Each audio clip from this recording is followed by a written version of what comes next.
कहीं ना कहीं न्यायपालिका भी अपने जजमेंट्स के माध्यम से एक तरह का लॉ ही निर्माण करती है जो उसकी गाइडलाइंस होती हैं, लेकिन कहीं ना कहीं हम देख रहे हैं कि कुछ ना कुछ तो ऐसी कमी है कि कंटिन्यूअसली जुडिशरी के साइड से जो जजमेंट्स आ रहे हैं, for example Shah Bano Begum case, Saira Bano case, हम लोग सब कुछ पढ़ रहे हैं, मेंटेनेंस पे है केस, और जो खास करके बात करता है Saira Bano versus union of India 2017, जिसने इंस्टेंट ट्रिपल तलाक को बैन करने का काम कहा और कहा कि ये अनकॉन्स्टिट्यूशनल है।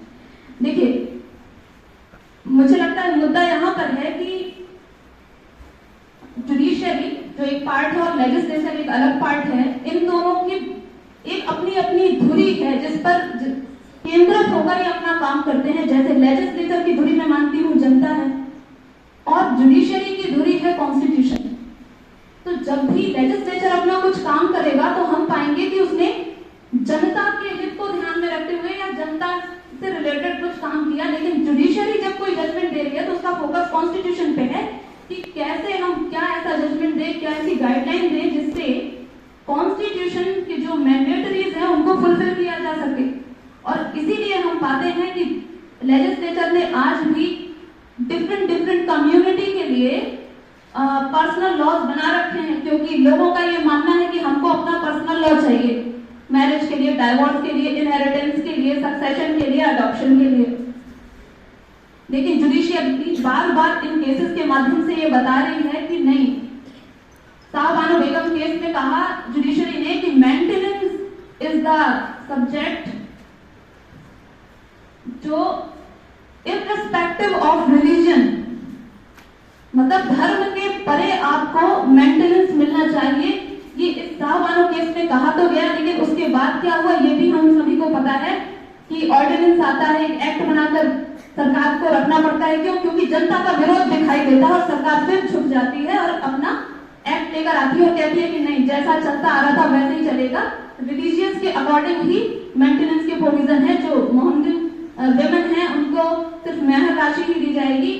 उनका मेंटेनेंस जो सीआरपीसी का सेक्शन 125 था और आज बीएनएसएस का सेक्शन 144 है, ये जनरल लॉ होते हुए भी कहीं ना कहीं जो मुस्लिम विमेन थी वो इसके लाभ से रह गई। तो आज भी वो जब लेजिस्लेचर की साइड देखती है तो उनके पास कोई भी होप नहीं दिखाई देती, लेकिन आज वो जुडिशरी की साइड देखती है तो उनके पास शाह बानो बेगम केस है। तो जब हमारे पास एक ही टॉपिक पे दो ऑप्शन है तो है, और यही डिमांड की जा रही है लेजिस्लेचर से कि आप इस पे एक लॉ बनाएं और जो सभी पर एप्लीकेबल हो, चाहे वो किसी भी धर्म से हो, चाहे किसी भी जाति से हो, किसी भी जेंडर का हो, और वो धर्म वो सब पर लागू हो।